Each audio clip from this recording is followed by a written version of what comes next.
Makes sense. Now, Tron was it's really one of a handful of hacker movies. You obviously picked up on the trend way, way, way before most people. Why do you think we haven't seen more movies about hackers and maybe the dark underbelly of PCs, even though we all, everybody's got a computer now? Well, I think what happened was, that's a complicated question. I mean, back in the early 80s, people were trying to figure out, where the next sort of happening space was. I use the term sacred space. We came out at the time of E.T. and just after Star Wars, and people were saying the arena where man has hope will be outer space, or the arena is actually the closet in your kid's room. That was the E.T. thing. And it was, after the 60s and 70s, people were trying to find a new area that, where they would have some hope and idealism. And a lot of people were picking up on this future space as perhaps being cyberspace.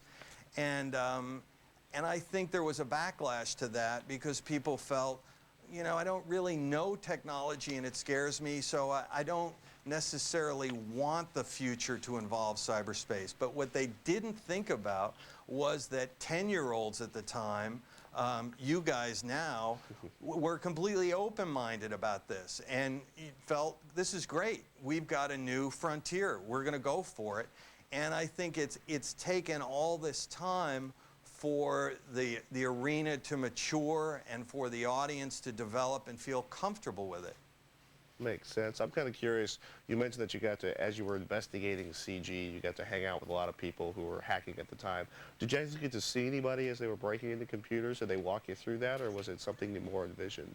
No, I never actually saw a hack in progress. One of the things that is sort of interesting is that if you there's a way to look at Tron and it almost becomes the Bill Gates story, because Tron's a story about a guy who takes on the mainframe computer. If he can get his software into it, he can break down the mainframe and everybody can have access.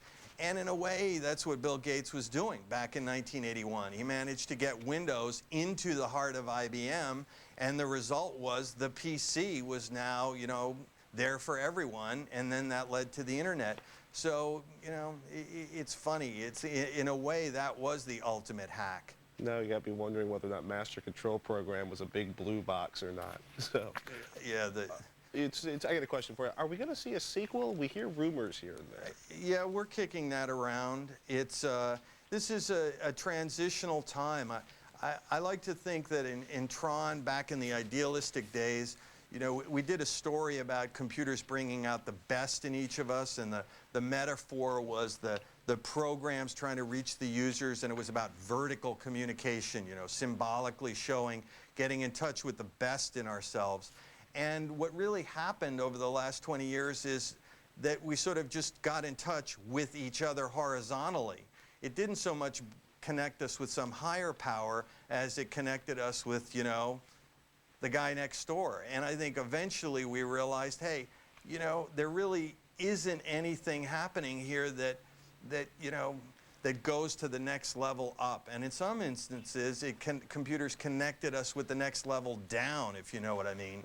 Intimately. Yeah. So, I think right now we're at this point where the dot-com bubble burst because it was all too horizontal, and we're ready for a new idealism, a new direction, and a new generation that's coming in after the millennium to try to, revitalize this area. And so when one thinks about another Tron, one's trying to, ride that zeitgeist and that transitional phase.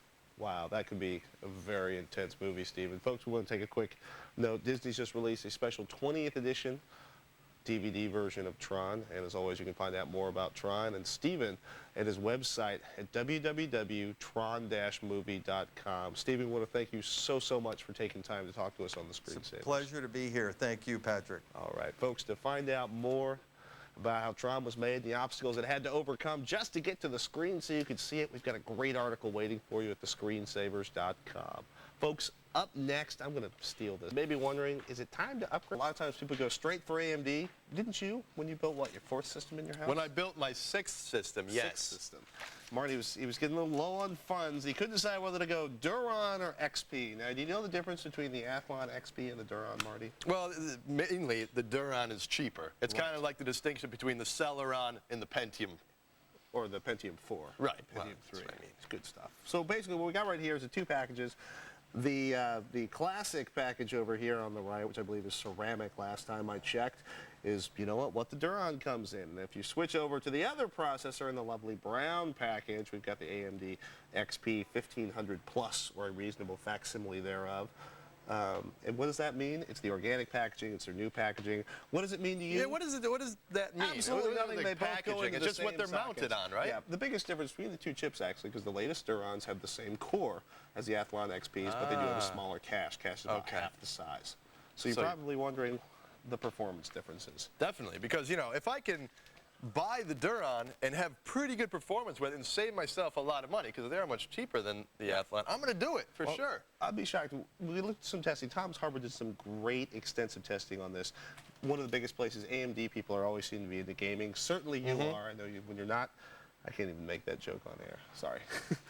We were talking about, don't worry about it. Quake 3, about 32% slower in terms of frame rates, the Duron was. 33% slower on the Duron. Exactly. That's pretty slow. 3D Mark 2000, the Mad Onion, it's a suite of benchmarks. And we looked at the 2000 DirectX 7, about 17% slower. Okay, a little bit closer less. together on the DirectX. Business applications, about 25%. Here's the thing, though. In business applications, unless you're running an Excel spreadsheet with about 42,000... Yeah, you're not going to notice a difference. You're not going to notice Business a applications, difference. don't worry about that. That's Microsoft Word stuff. Exactly. And the truth is there's a lot of performance in there. That 32% difference, you're talking two very, very fast chips. If you've got anything in the 300 to 600 megahertz range, you're probably going to notice a healthy performance boost if you move up to this chip. Price is where it gets interesting. The idea the Duron's going to be debuting at around $95. Okay. Sounds cheap. At what clock speed? That's the top. That's the Duron 1300 megahertz or 1.3 gigahertz. So the chip we were comparing that to is the Athlon XP 1500 Plus. Now the 1500 Plus, it's marketing hooey. What does that mean? It's giving roughly the performance of a 1500 megahertz or a 1.5 gigahertz Intel processor. It's actually running at 1333 megahertz. That's why we decided to look at the results of this, right? What's interesting is the pricing. Depending on where you go, the difference between these 2 chips can be anywhere from $6 to $95 or $100. $6. $6. If you go online and price watch right now, there's lots and lots of places that'll sell you an XP 1500 Plus for $101 to maybe $103 or $104. And the Duron's going to be fixed for a while at around $95. It may drop 10 or 20 bucks. If you're buying it locally, it's going to cost us $185. If you buy it from one of our local shops in a boxed format. So basically, a lot of it depends on where you're willing to buy it. You know, the truth is if you're saving $90, if you're saving 50% on the cash, you're losing about 20 to 30% performance-wise, especially on gaming. If you're looking to actually, if you can get the XP 1500 for 101, if you order it online and you wait a few days for it to show up, go for the XP 1500. You're going to get all that performance for just $6 more. That's a tough question. That is a tough cut. So what would you do? If you're going to build a new system tomorrow, which one would you get? I know you're going to get the Athlon. I got an XP 1600 because it was the cheapest processor the place had in stock at the time. And I'm happy. All right, there you have it. thrilled. There you have it. For more Straight from the information geek's on mouth. this, folks, you know, we're going to have more information on this in the show notes after the show today. So, should we do a live call? Let's take a phone call, shall we? It's David. Don't hurt the chips. Yeah, we'll leave that to you. David joins us on the phone from Fremont, California, just down the road. How's it going, David? Good. How are you guys doing? Good, man, good. I wanted to ask about Linux. I've watched Megan install Linux last week and your Linux week a while back, and I even went to the conference in Oakland to learn more about it. Awesome. Cool. I'm still using Windows 95, and I think it's probably time to upgrade. But, you know, I'd like to get out from under Microsoft's thumb, and I'm not a whiz kid. I bought my first computer a few years ago for my 50th birthday, so. Good for you. But I guess my question is, would it be feasible to use Linux as my only operating system?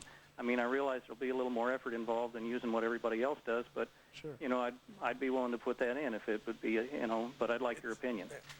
It's feasible, yes, and a lot of people in our audience do just that. And they're going to say, yes, absolutely do it. Get out from underneath Microsoft. Linux is a great, robust operating system, extremely stable. However, let's take a step back. However, I would say no. Okay, David, what kind of what kind of programs do you use? What do you do on your computer? I just, you know, I surf the internet, and I don't really do games. Okay. I'm not really interested in the games much. I do some word processing occasionally, but mostly it's just for my own personal entertainment. I don't, you know, I don't share files with anyone. I don't need to make up. I don't need to do word processing that somebody else needs to be able to read or any of that stuff. So even if you did, you would still be able to use compatible file formats if you've used the right programs. Thing is, David, you are actually a prime candidate. You would actually have a pretty easy time moving over to Linux simply because you're doing basic stuff. It's all going to be there in the initial download. If you use something like Mandrake, which is what 8.1, which is what we recommend, it's going to have, I believe, the KDE desktop. It's going to have basically lots of simple applications you can use that are actually going to resemble, in many ways, the features you're used to in the Microsoft operating system. There is going to be differences, and that's probably the most painful part, is the first few days or few weeks, because you go, oh, shoot, where's the thing to control the, and I do it myself, even though I've been using it for a while. There's a really great book called Teach Yourself Linux from IDG. It's got a great way of walking you through, explains all the features and all the settings and how Linux works. Wonderful book to learn Linux. There's lots of great, if you want to check it out, actually go to mandrake.com, or I believe it's mandrake-linux.com, David. And what they have there is a lot of tutorials that explain basic features in the Mandrake Linux and how they differ probably from what you're used to in Windows. You can probably stretch out your mileage on the machine you have without upgrading to a more expensive operating system. You know, if you want to, you can try it. If you don't like it, you can always buy a new Microsoft operating system and check it out. Oh, or if you're nervous, you can set up a dual boot system. So you have both operating systems. Just get Partition Magic or something like that, and there you go. Then you can use either one. You wake up in the morning, you feel like Linux, you use Linux. You wake up the next day, you want Windows, use Windows. The toughest part is getting through the first week or two. Marty's going to say, and he's right in a lot of ways, you know Windows, you're comfortable with Windows, stick with Windows. In my case, go for it. You know? And if that's all he's doing is basic word processing and surfing the web, I don't see any harm in that whatsoever. No. If it's a guy who's like wanting to be a graphics professional in a few years and move more into that, then he might have a problem. Yes, maybe in a few years there will be that functionality available on the Linux box. But right now, the Mac and the PC are definitely would be better. Yeah, it's the way most people work. Good stuff. Thank you very much for the call, David. Now, after the break, Megan explores the tech TV shows that were never aired. Stick around. Are you stuck alt-tabbing? You can go back to where you started from with the escape key. There's a time when this thing would Bring you the top 5 tech TV shows that never were. Number 5. Number 5 is that 70s tech show. Oh, yes. Yes, now everyone loves the 70s, and everyone loves technology. So I don't understand why it didn't work, but apparently we couldn't find enough technology to fill more than a half hour of this show. But we were cute. Yeah. Except we're going to do several specials on just hair grooming products, because that was really the most high-tech stuff that was out there at the time. We should work on that. Number 4, Techtation Island. Oh, boy. Now, reality TV was hot when this idea was pitched. The concept, strangers on an island who try to convince one another to switch operating systems. Now, it failed after Morgan Webb was unable to convince Mac Daddy Brett Larson to convert. Oh, look, she's trying. That's really You would have funny. converted for her, wouldn't you have? I would have. Yeah. Darn right. Number 3, Mr. Norton's Neighborhood. Now, this was a children's educational program, and it was going just great until a 10-year-old in the studio audience claimed that Patrick couldn't hack the copy protection on the newest Barney CD. You cannot have that man hosting a children's TV show. Look at those little kids in the the background. They're eyes. so scared. The show was canceled, and most of the staff was able to be reallocated to other shows, with the exception of that production assistant whose idea it was to keep the sledgehammer on the set. There you go. That was rough. But he's still around. How about we 2. move on to number 2? Number 2. Number 2 show. Tech TV Cribs. Now, you're familiar Cribs. with the MTV Cribs. I love Cribs. This is Yeah. the show on MTV where you get an inside glimpse into the homes of rap stars and rock stars. Right, Yeah. so we thought you're a star. Everybody would want to see what your house looked like. That was a That'd bad be pretty idea, actually. Yeah. Big Ooh. letdown. Oh, boy. Yeah, everything was, yeah, that intern, he'll never be the same.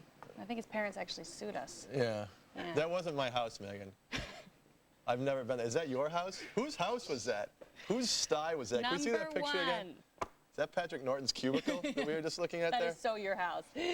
Number 1 is full cube. Now, the more people in a cubicle, the better, right? The concept was to, shove everybody in this cubicle and add a streaming cube cam, add the Olsen twins. Ratings would go through the roof. Yeah, there's Bob Saget there. Look, Morgan looks like she's having a great time with him. It didn't succeed. She looks like the third Olsen twin. Yes, she does. She's got a career. They need to make a Morgan Barbie doll. Well, clearly we need your ideas for new shows. What we want you to do is post them in the talkback section of Megan's story over at thescreensavers.com. I'm going to do the Marty. Ready? Ow. Hey, stay where you are. Still coming this very show. Kat cracks the code of our favorite recipe. OLM.net presents more true tales from the World Wide Web. At OLM, our web hosting customers say it best. In fact, some of them are saying we rock. At Radio Crow, Why am I the only? I can walk into my cube. No one else can walk into my cube. If you know the path, you've left a little trail of bird seed on the way in. There. All right, guys, well, I guess it is time to get down to business. And few word processing things. Okay. Because what's interesting is you're not going to see much of a benefit from those dual processors for gaming. Because the other thing is, along with all this hardware changing around, you're also, while you're in there, you're going to have to change your operating system. I'm assuming you're running 95 or 98. They will not recognize that second processor. So you're going to have to upgrade either to Windows 2000 or to Windows XP Professional, not Home Professional, which costs about twice as much. What that'll allow you to do, well, it'll allow you to, play a game on one window and have something else going in the other window. It's Leo's favorite thing. He talks about doing multiple things a lot easier on his dual processor system. For certain applications that are threaded, that are designed for multiple processors, it'll run faster. A lot of stuff you're not going to notice a real increase in performance. So a lot of work there. You may end up, if you get lucky, you can fit that ATX motherboard inside the case. If you're not lucky, George, you're going to have to buy a new case. Yeah. That's only like 50 bucks. Sounds like an awful lot of work at the end of the day for a project that you might not see all that much of a big boost for. But you can if tell you're just doing word that processing and gaming. Processors. Yeah. If you're a hobbyist, this is fun, little project for you, then by all means go ahead and do it. And thanks very much for the call, George. Good stuff. Folks, let's check in with Kat for the side of the night. Hi, folks. Okay, have you ever wondered where you can find recipes to some of the most famous recipes in the world, like the In-N-Out cheeseburger or payday candy bar, or my personal favorite, Chevy's salsa? Well, author Todd Wilbur has concocted a book called Top Secret Recipes, and he has an accompanying website that we're going to take a look at. TopSecretRecipes.com. Don't start eating. No. All right, well, you have to figure out which one I made and which one is Chevy's. No, I didn't mark them. Okay, so this website has a ton of recipes. I'm just going to start naming names. This is more impressive than me trying to tell you. Name those names. Benihana Japanese fried rice. Okay. That right there. Burger King BK broiler. Carl's Jr. crispy chicken sandwich. All like the Chili's enchilada soup. I mean, this has some awesome, awesome recipes. I just started cooking and I came to this website and I'm just fascinated by the things that I saw here. You can also, it gives you inside trade secrets like how they make the onion bloomer thing. If you look here, it tells you the whole process that they go through. And this, well, it's a machine. It is. Yeah, and you can actually buy one off of this website if you're really That's right. So basically, all the stuff you normally leave the house or order in, you can learn how to make in the comfort and privacy of your own home. Yes. And so one of these is the real salsa, and one of these is the salsa. Here's the recipe here that I followed. And so what I want you to do, okay, even though you already did it, is do it again because you know you like it. We like pick salsa. Which one you think it is? How's that taste? A little watery, mild. I know you like Chevy's. I've been to Chevy's with you before. I saw you eat a whole box of this. So. A little spicier. I'm going to say, boy, it's a tough one. I'm going to say this is the real one. Well, Patrick, it's actually the same. Really? Yeah. It's actually the same. I actually made the No soup for you! I made the recipe and it came out horrible because I didn't have one of the ingredients that it called for, so it's the same. So that's it. All right. Oh, wah, wah. Please keep emailing me your suggestions, Kat at techtv.com. I'd love to see what you guys make also, so let me know. Megan, anything new on the Screensaver's website? She cracked me up, that one. I have put an article about how to flash your BIOS. Remember, Jill asked up front why we flash our BIOS, so you can go to the Screensavers and find out how. And also, I got a lot of email about the zone alarm question, and Shane wrote us and said he had the same problem about, you know, trying to uninstall zone alarm and having a lot of trouble. And so he said that there are a few files that you actually need to delete, maybe because you had a version of zone alarm running while you were trying to uninstall it. We've got all the information at the website and a link to Zone Alarm that shows you what files you need to delete. So, and also a few other recommendations if you don't like Zone Alarm. Another one called Cygate, which is a free firewall. And that is all I have. I'm going to eat some salsa now. No, you're not. It's our salsa. This one's definitely spicier. It was. That cat forgets the ingredients. Like, I didn't have any tomatoes. Turned out terrible. Unbelievable. I'll tell you, one was waterier, one was spicier. Maybe she poured one from the top of the bottle, one from the bottom. I don't care. I tasted the difference. Coming up, Alex Wellen. This man's the real deal. He uncovers how people, well, corresponding on the internet aren't always who they say they are. I think somebody's going to get arrested. Plus his favorite salsa recipes.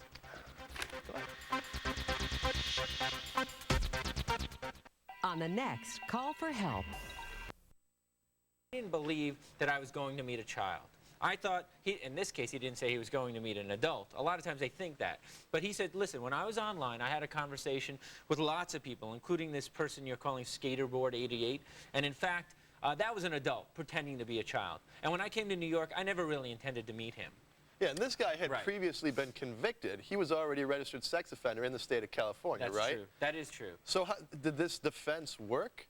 Right, well, you know, there was a really big famous case also. We could talk about also the InfoSeek executive, Patrick Naughton. Right. Which is not Patrick Norton. The Patrick Naughton, who was an InfoSeek executive. But essentially he said, yes, it was a fantasy. And the jury concluded, you know what? It was not a fantasy. And then we talk about that case on the show tonight. It wasn't a fantasy for a lot of different reasons. First of all, he did travel 3,000 miles. Yeah. And what's interesting is you'll see the things that he brought to the hotel room that go directly to the conversations that he had with this individual online. So let's say he said in their conversations 2 months ago, you know, when I come to the city, we're going to go rollerblading together. Well, incidentally, he brought his rollerblades with him. So is this circumstantial evidence that suggested that if in fact it was a fantasy, why would he do all these things manifesting it in reality? Hey, why don't we take this time to take a look at a clip. This is going to be from tonight's cybercrime. Take a look. Then, on April 20th, 2000, Agent Rice, posing as a young boy, confirmed the New York plans with Weiser over the telephone. Thursday I left completely open, so we can just hang out and do whatever. Excellent. You got lots of meetings when you're here? Nope. I really only have one thing to do at the hotel. Whoa. So that was a conversation between Agent Rice, who was with the Secret Service, and John Weiser, because he asked her to call him. So they had their conversations online, and he wanted to hear someone's voice. He wanted to hear a child's voice to confirm. At least that's what they alleged. And that was the agent playing a 12-year-old boy. So what they usually do in these cases is get an FBI female agent to play. Right. A female agent in that case was playing a 12-year-old boy because of the voice and everything that they were trying to imitate. And in fact, a few days later is when he checked into the hotel, and then we take the case from there. How much of this is going on? I mean, in this case, they actually caught the guy, but obviously the FBI doesn't have the power to dragnet the entire internet in this way. Do you have any idea, any statistics on how much of this terrible thing is going on? I think we have one that can pop up here. I think it's in the vicinity of 1,200% since 1990, the number of child pornography cases. I mean, it's growing at this unbelievable rate. We've addressed the child pornography issue before, and pedophilia, and all of the various, these are called travelers, right, Mark? Because they travel from California to New York City, cross state lines, and it becomes a federal crime. It was a federal crime in 3 different ways. I mean, it's interesting to think about. It's a federal crime because he tried to entice somebody to have some sort of intimate relations over an internet connection, which was over different states. He also traveled, which was interstate. And then finally, he carried, and we'll talk about this in the story, internet child porn on a disc from San Francisco across state lines to New York City, which is the other issue that we deal with on the show tonight too. The issue of virtual child porn. That actually, the idea that sometimes child porn is real and sometimes it's virtual. This is the notion of people using, say, Photoshop to create images that aren't actually, they're not children at all. Right. But it's morphed. still, yeah. Exactly. So there is a law that came out in 1996 that said that child pornography in any form essentially is illegal. That just because you have child porn, if it's been morphed, if somebody has taken a child's head and put it on an adult body and shrunk it down, that's still, even though it appears to be or conveys the impression of child porn, as a result, it is illegal. But then in 1999, the Court of Appeals for the Ninth Circuit, a federal court, said that it was unconstitutional. Because they said there's actually no real victim, and it goes against the First Amendment. Exactly. They said that it's not, that because children aren't harmed in the process of making that child porn, that in fact it's unconstitutional. All right. Well, fascinating, disturbing stuff. Thanks a lot, Alex, for coming on the Screensavers. And Cybercrime airs when? It airs tonight, right after Screensavers. So stick around. Stay where you are. And then we repeat over the weekend. The times will come up on the screen. You can check the website at cybercrime.com. All right, Alex, thank you very much. Always a pleasure. Yeah. Thanks. Coming up next, Morgan is going to teach you how to shut down your computer the cool way. The cool way. Stick around. That's so dorky. That's not cool. Socket 370. I wanted to upgrade the processor, but HP's telling me that I can't upgrade the processor because the multiplier is locked on the motherboard. Excuse me? I thought that only happened like if you're trying to overclock or something, and I was wondering if I can't upgrade it. Yeah, last time I checked, and actually I noticed a little bit online before this segment is, let's take a step back. The multiplier clock locking, chips running, let's take a step back here for a second, Joe, for everybody out there in TV land. As chips running, they have a processor speed. Right. Processor speed is a multiplier. It's the frequency times the, oh boy, bus speed. The bus speed times the multiplier. Do you ever one of those days where your brain goes to Pluto?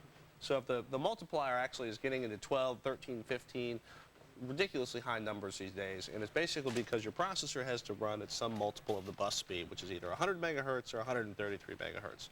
Okay. Now, because they don't want you to overclock your chips, they've actually locked that multiplier, 6, 7, 8, 9, 10, 11, 12. You can't change it inside the chip.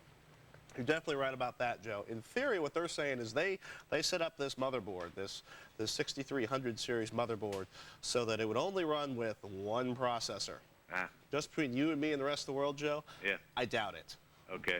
What's going to happen, you're going to pull out that old processor. I'm not really sure off the top of my head how fast a processor that motherboard might support. One thing you might want to do is if you go to the HP Pavilion site and go to the 6300 series, they list all of them. There's like, there must be like 200. I think you can get an 800 megahertz P3, but it'd have to be reconfigured, though, just for that P3, correct? Here's what happens, though, is they're using the Intel chipset. It's co-designed. What's going to happen is you're going to take out the old processor. You're going to shut the system down. You're going to take out the old processor, put the new processor in, smear some goop on the top of it, put the heatsink on top of that, fire it up. And what the Intel chipsets are designed to do is automatically, and the only thing they would do, you can't overclock those Intel chipsets, it's going to recognize a new processor and set up for it if the BIOS has the instructions for it. That's where it gets a little sketchy. And what you want to do is what I would do is I would check to see what the highest in the 6300 series. This is the problem with working with an OEM motherboard. They never ever think about you upgrading the processor. They don't care. They want you to buy a brand new computer from them. What you want to do is check online, see if anybody else's does it. If you can borrow the chip from somebody, put it in there, see if it'll start up. It starts up and runs fine, you're done. All right, thanks a lot for the call from Pennsylvania. Now, how about a Windows tip? How about a Windows tip? You have a command line that'll shut down your Windows XP machine from the command line? What? What? Morgan, I'm confused. What's going on here? I guess it made more sense in my head. There's a little command line that you type in to your command line. Oh, so there's a command that you type in your command line. Got it. Got it, okay. So we're in Windows XP. Right. We've got the command window, the what do we call this thing again? The command prompt open. And there's a command you can just type shut down and a number of arguments in here to shut down your computer from the command prompt. Arguments? We have to fight with the computer? Oh no. But first I would like to tell you a little bit about why we would want to do this. Because of course you can always go to the start menu or you just hit and you can turn off computer, or you could just hit the power button or yank pull the cord plug. out the back. Exactly. This is actually, I think the main reason I like this is because it's cool. You're a geek. You're a bigger geek than I am. That's so awesome. What? Okay, the other cool thing is you can say you want to write a batch file and you can make a little, system scheduler and schedule your computer to shut down for a specific time. It's also meant for, say, a domain administrator who can shut down the other computers in the work group or the domain. Very slick. Now it's starting to make sense. Yeah, so there are a couple reasons you'd want to use this shutdown utility. So live on national television, you're going to shut this machine down from the command line. Can we get a drum roll, please? Well, first thing I'm going to show everyone is if you just type shutdown in, it's going to tell you your options. So I'm not going to show you. I'm not going to show them all to you right now. Okay. You can just log off. You can restart. You can shut down in 30 seconds. You can shut down in 10 seconds. But you know what? We're just going to go ahead and shut it down. Shut it down. Is everyone ready for this? I'm ready. Okay. Everyone's braced themselves. Shut down minus S. Return. The system is shutting down. Please save all work in progress and log off. So we have like 30 seconds, 24, 23, 22. Ladies and gentlemen, yes. Go to the screensavers.com. Y'all know what's going to happen. It's going to shut down. You've seen it before. Where Morgan has put together a long list of these cool little command line utilities to impress your friends, coworkers, and neighbors. They will be impressed. They will be. Look at this. We got 8 seconds. If you have any Windows tip ideas, email Morgan at techtv.com. 3, 2, 1. Shut down! Yay! Megan, do you have the preliminary poll results? Yes, the question was, will anyone ever stop online file sharing? And we have a small 3% saying yes. Someone, somewhere will stop it someday, and 97% say no. And I asked for people to send in their ideas for good tech TV shows, and I got this great email from Rick, who suggested a show called Silicon Spit. This was John C. Dvorak spitting wads of sand at famous people with a panel of camels at his side. I really like that. Thanks, Rick. Now the instant message quote of the day. Alan says, whoever said to err is human didn't have a computer.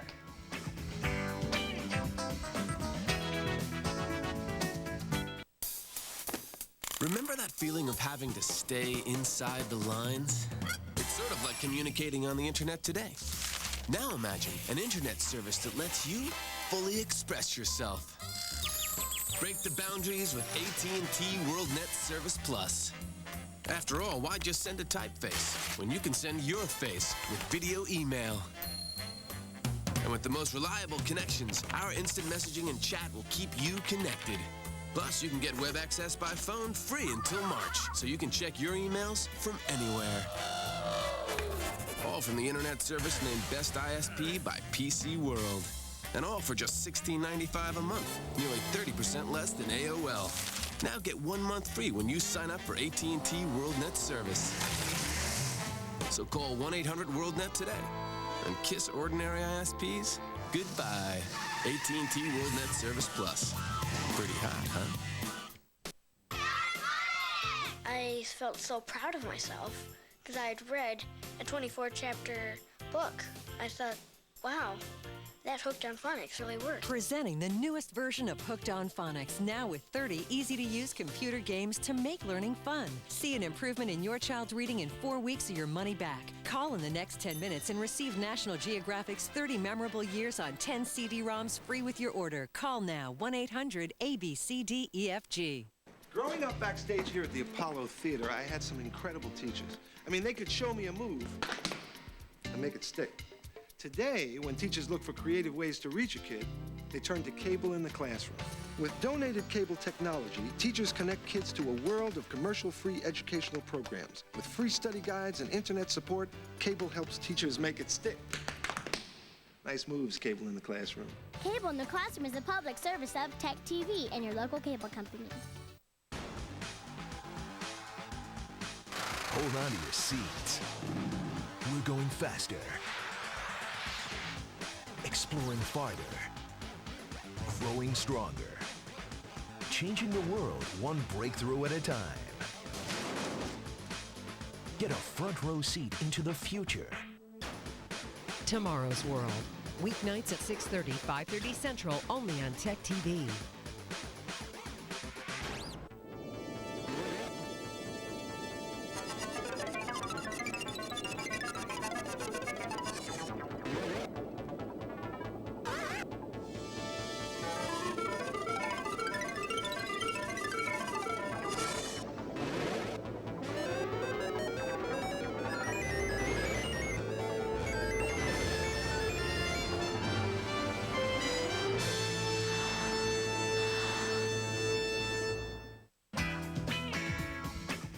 sure to catch tomorrow's show. We'll have David Rumsey in his amazing digital matte collection. Plus, digital artist and author Bert Monroy will show us how to make a neon sign in Photoshop.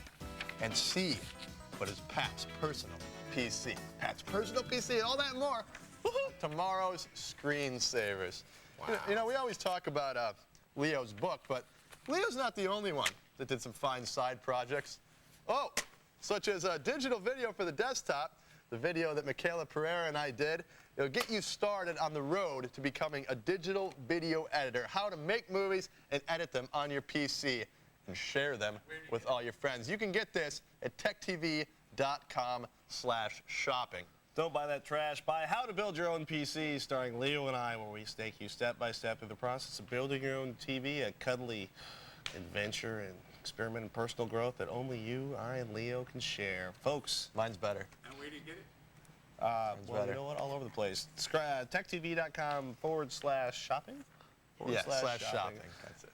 That's it for this edition of the Screensavers. I'm Patrick Norton. And I'm Martin Sargent. Thanks for joining us. We'd like to thank our guests, Steven Lisberger and Alex Wellen. We leave you with a view of bustling Times Square in New York, New York. Good night.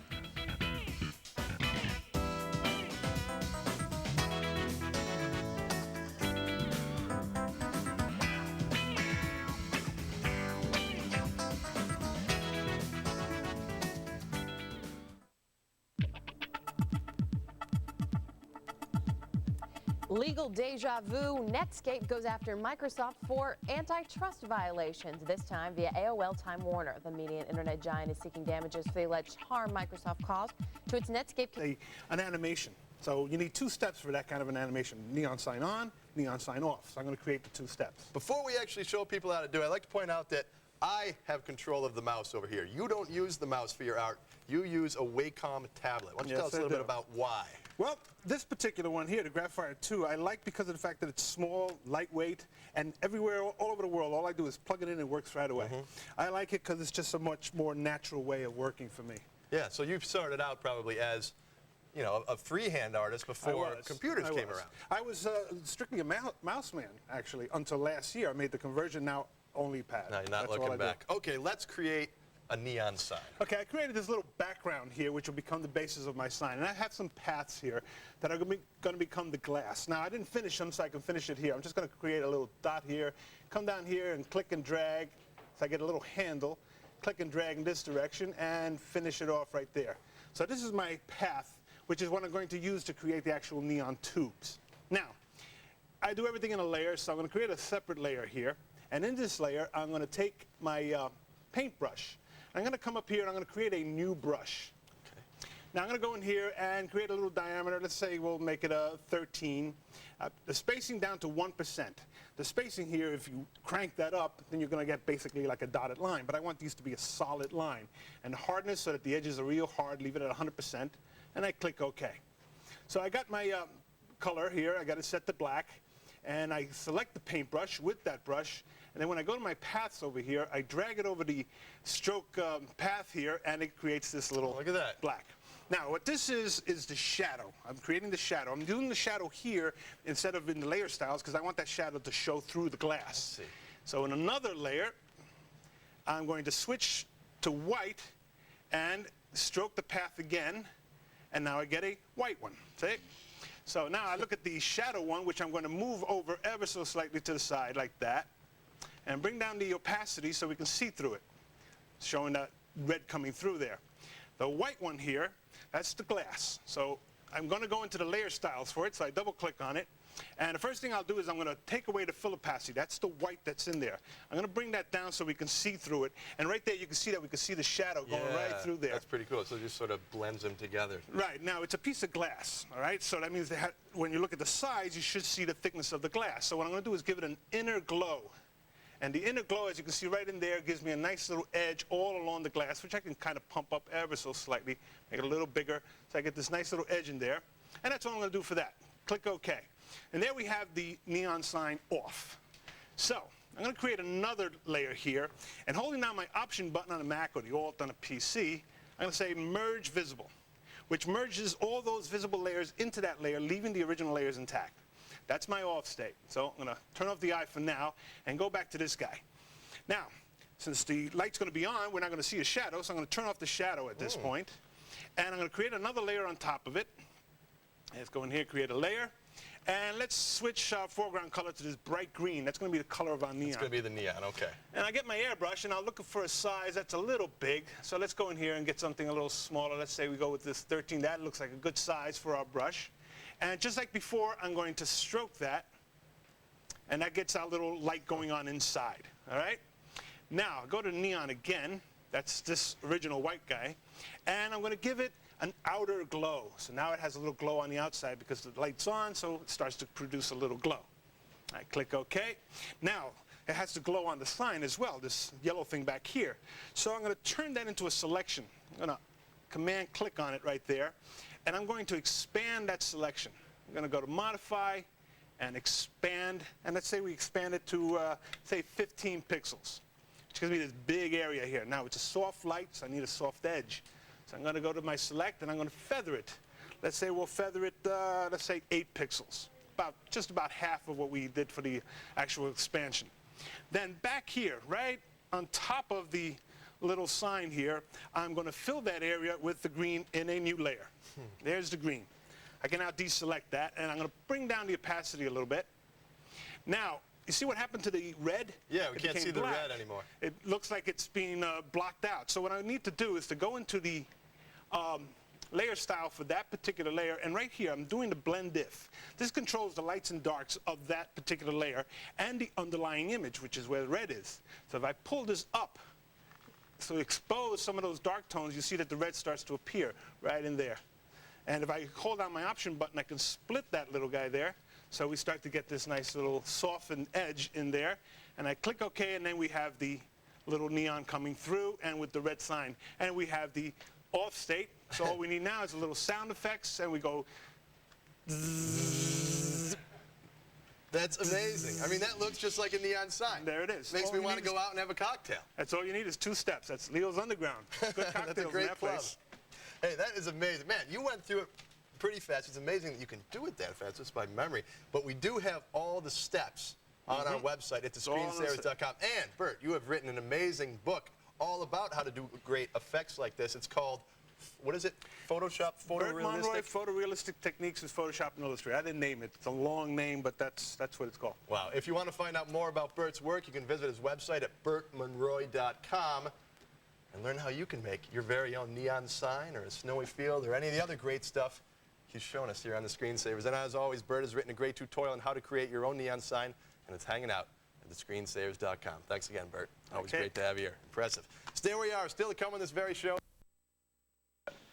Because you're afraid about the, what is it, the activation code? The activation code.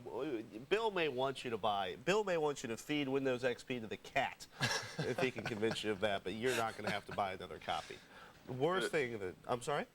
I'd say good. Yeah, the worst thing that should happen is maybe you have to call up Microsoft and explain to them that you don't have a whole business running on or anything. You should be able to make 6 major hardware changes before it notices. Basically, with the activation code, it looks at a bunch of pieces of hardware in your system, generates a number, sends it to Microsoft, and then Microsoft activates the copy of Windows XP. But in theory, you should be able to change a whole bunch of stuff in there, or even rebuild your system. And if you're only doing this, how long has it been since you installed Windows XP the first time? Just less than a month.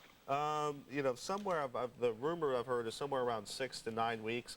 They actually roll over the codes, and it doesn't even pay attention anymore. How valid that is, I don't know. But I really would doubt you're going to run into any problems with this. Okay? Thanks. All right. All right. Good luck with that. If you do, let us know, and yeah, we'll let please Bill do. for you. Of course, when this all came about, when we first heard about this, it caused a lot of consternation among people like Patrick and Yoshi, who are on a daily basis almost pulling parts out of a machine and replacing them with new ones. But you say that you really haven't had too much trouble, even after 6 changes. And there's a little, it's a little smoother than anybody thought it was going to be. Oh, good. We'll know more soon, folks. Yesterday we asked you, will anyone ever stop online file sharing? The numbers stayed pretty consistent. A whopping 3% of you said it can be stopped. You all are voting for the new drug czar, I assume.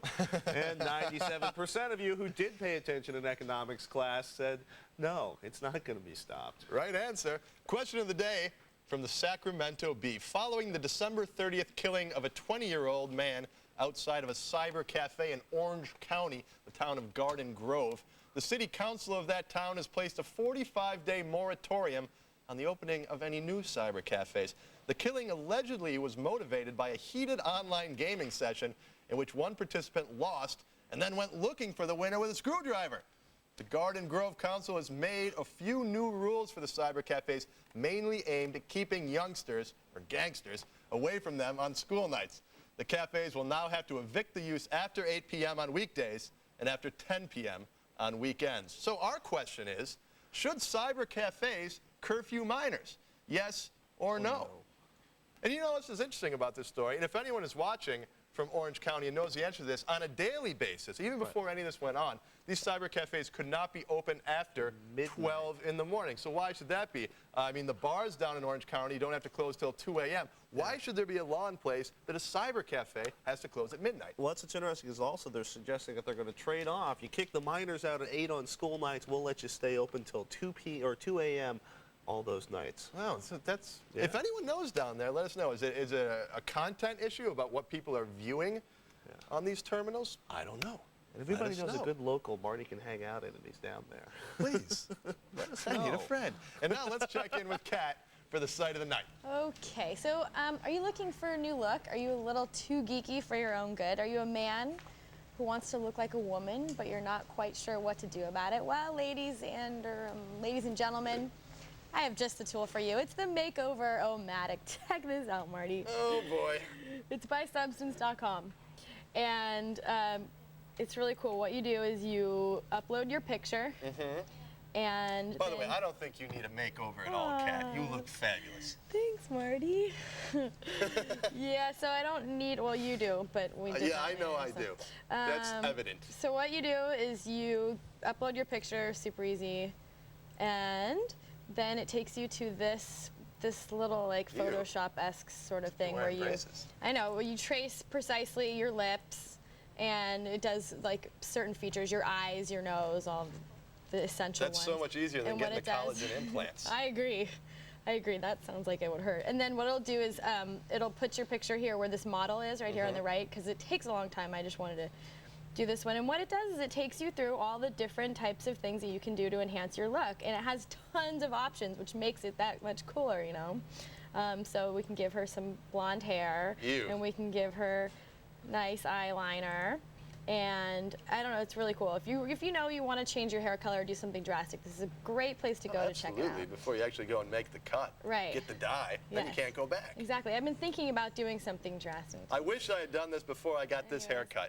Okay, well, you know what? I made a nice haircut for you here. Are you ready? Thank God. Here's your before picture, and here's your after picture. Oh! you know, this is giving me a lot of ideas. I was talking to Megan about it. I think you make a beautiful woman. Thank you, Kat. You're welcome, Marty. Look at that. Wow, that is so, You're so pretty. liberating. You just need to shave and you'll be, beautiful. All right, so I'd love more of your suggestions. Send them to kat@techtv.com. Thanks. You're welcome. Hey, Megan, anything new on the Screensaver's website? Disturbing. As Kat mentioned earlier, we're having Dr. Drew Pinsky on the show tomorrow, and he really wants to answer your questions specifically about online cheating.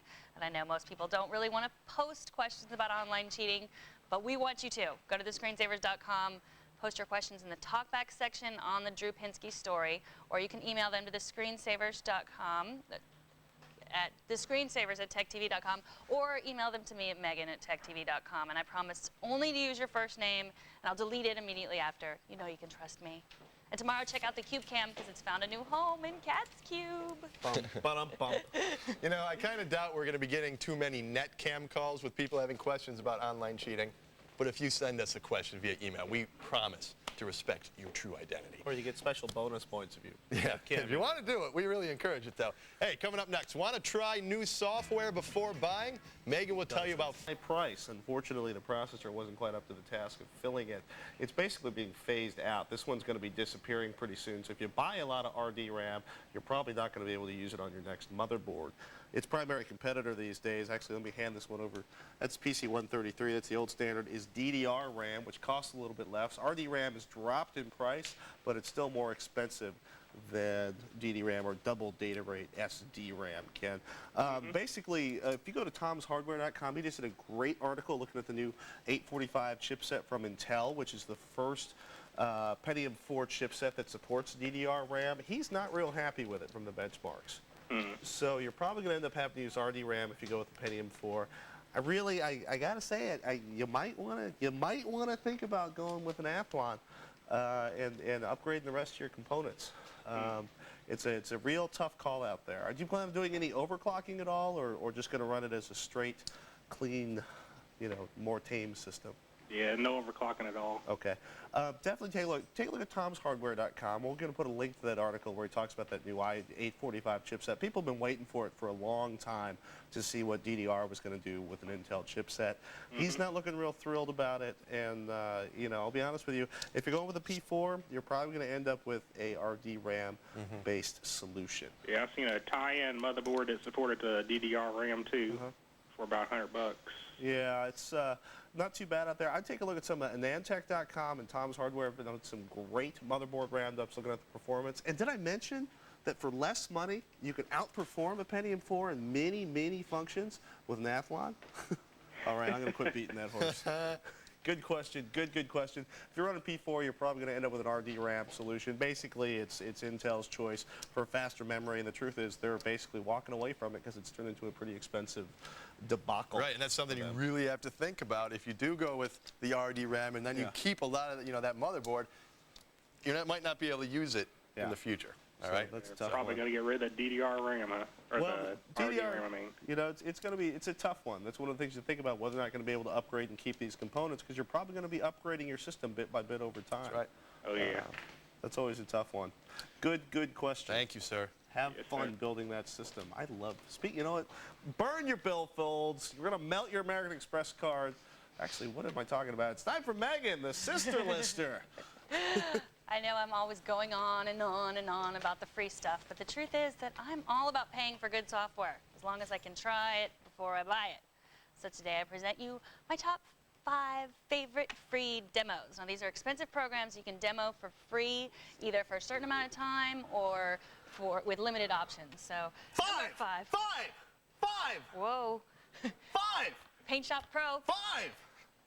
Here, Patrick was telling Kat earlier that he really didn't like when people messed with his image. So I thought that that's what I would do here with Paint Shop Pro. If we take a look, I'm creating the Patrick. 4. The Patrick puzzle. This program costs about $100, but you can demo it. I don't for deface about your 30 image days on for free. television. You can deface my image. I may well. Okay. 4. Mr. Loudy Pants, turn me onto the Mac. This one is for OS 10. This is called Cold Stone Game Engine. And it is actually an engine that lets you Sounds like create... Steve Austin. I'm afraid I don't know who Steve Austin is. He would be a professional wrestler. Okay. This is how you make... Stone Cold Steve Austin. Okay, whatever you say. This is to make video games for the Mac or the PC. This program is only for Mac OS 10, but you can make games for Mac or PC, and it's really cool. You can see you have a lot of options of, different weapons you can choose, and so what kind of games does it turn out? Text adventure games, or all kinds of different games. Wow. Send me back to the PC, buddy. 3. The full version of this is about $50, but it's you can just get started. And as far as I've been playing around with it, there aren't any limits. Okay. Cool Edit Pro. And now you're the musician here, so I'm going to let you play around with Actually, this. just need the mouse at this point. Okay. Unless it shut itself down again. No, it's right here. Cool Edit Pro is a music editing software. It costs about $400, but you can get the free version. And this limits you to 30-minute sessions, and you can't save. So this is the most limiting of the 3, but it's really cool. Why don't you show us a little of your... Well, basically, it's a full audio editor. It allows you to do all sorts of crazy stuff. It's got a nice audio analyzer in here. Good program used by a lot of people that don't want to spend the rest of their life paying off their audio editing software. Plus, it's got multi-track capabilities. Yeah. Woohoo! All right, number 2 is Dreamweaver. Now, the full version of Dreamweaver, of course, it's an HTML editor. Making web pages with that, it's about $300. But you can get this free for 30 days. And this is a really great, especially if you're just starting, it's a great web page editor. I was making a little page for Patrick. What you doing over there on your computer? Number 1! 1! Number one, of course, is Max Payne, the coolest game around. It costs about $50, but you can download this demo, and it is huge. So if you don't have broadband, then beware. Don't even bother. And the other warning we always give with this is a very violent game. It's not for children, you know, for adults only. And not for unstable adults. No, a lot of violence in this game. It's funny, it's very dark in this particular rendition. Yes, this is the beginning, the little present day, New York City, 1 hour ago. It's much more exciting than the swirling dark blackness you saw on your screen would indicate. Folks, he's right. You can get the link to download any of these demos at thescreensavers.com from the midst of a delightful article our own Megan Maroney wrote. Full review. What's that? They're telling me, no, we didn't get an email. We actually got a V-mail question from Bill. Let's take a look at what he asked. Guys, I've been learning a lot. I really appreciate that. I bought the video, how to build my own PC, and I was looking for part numbers for the parts you used. Leo, you build a great machine, but Patrick, I like to build the one that you did. It's okay. I trust your judgment. So is there a way that I can get the part numbers that you use to install in that machine? That'll be great. So I can no longer be Blue Screen Bill. Thanks. I know about that blue screen lifestyle. Bill, I am honored that you want to build the PC from there. Here's the thing. We didn't put specific part numbers because the videos like we have, the how to build your own PC available at techtv.com/shopping. Yes, ladies and gentlemen, and we don't know who that is, but they do look goofy on the front of that box. We specifically didn't put in part numbers because we know these videos are supposed to have a shelf life of about 12 months, which means anything we picked at the beginning of that when we made the video would be grossly and ridiculously out of date by the time they were finally getting these off the shelves at the end. So what I did is I sat down fresh today, much to the horror and chagrin of the entire web team, who I would like to thank, especially Roman, for getting this up online. I went through and picked all of the parts I set up two. One is an inexpensive PC, the other one is a ridiculous over-the-top PC. We went to PriceWatch.com, it's one of our favorite sites for shopping. PriceWatch.com allows you to search on individual parts, and we used the lowest price for everything we listed on this. So I'll be honest with you, if you can build these machines for this price, you're doing pretty good. And I don't know if we have a list of this, but basically we started out. Let's start with the CPU, shall we? CPU. So for the high-end system, we did an Athlon XP 2000 Plus, which includes a fan. That was a mere $342. I'm telling you, Not the P4, Patrick? Not the P4. Leo built the P4. On the inexpensive system, we did an Athlon 1 gigahertz 266 with a fan that was $132. Motherboard, 8-bit KR7A. And by the way, put down your pencil. This is all up on a website, screensavers.com. 8-bit KR7A via KT266. 10,000 RPM Ultra SCSI Cheetah AHA 19160 Ultra SCSI controller for that. Basically, you're probably in real life going to mix and match from the high-end system and the low-end system and end up with something in between. Well, let me ask you real quick. Why do you want to go with a SCSI hard drive? Well, in this case, I was feeling a little over we referred to list one, the high-end system, damn the credit rating, so mortgage the house, sell the cat. Okay. This is, because, we're looking at where are we going to get the bits of the performance. Well, we've got the fastest processor we can get, the fastest motherboard we can get, the fastest video card we can get. By the way, don't buy a video card this week. Wait a couple weeks for the GeForce 4 to come out, because the fastest video card in the world now is going to be a lot slower then, and it's going to be a lot less expensive. Then I just went over the top, a 73 gigabyte, 10,000 RPM hard drive. You just get going on these, Marty. It just gets a little over the top. We've got a 40X CDR, that's amazing. DVD, first of all, they can make these things at 40X nowadays. It's getting remember, ludicrous. what was it, about a year ago when 12X? Yes, so that's burning speed, 12X. Yes, I spent thing. $250 for my 12X, and now you can buy a 40X for $100 less. Thanks, Plex Store. We love progress. Basically, you got a list of parts, mix and match, trust your judgment. The biggest problem is, obviously, if you're mail ordering this stuff, you're going to pay a shipping fee unless you buy it all from one place. So you're going to have to shop around locally to see what the best price you get. Price Watch, go around 5 pages into it. You start getting good prices for what you're going to find locally. Good stuff. Bill, go to thescreensavers.com, get the list, build an amazing system, be careful, and you know what? Send us your V-mail questions we love that. Bill did. That was awesome. That was very awesome, and we're actually going to have instructions on how to send in those emails. Maybe we'll even post this on the website, don't we?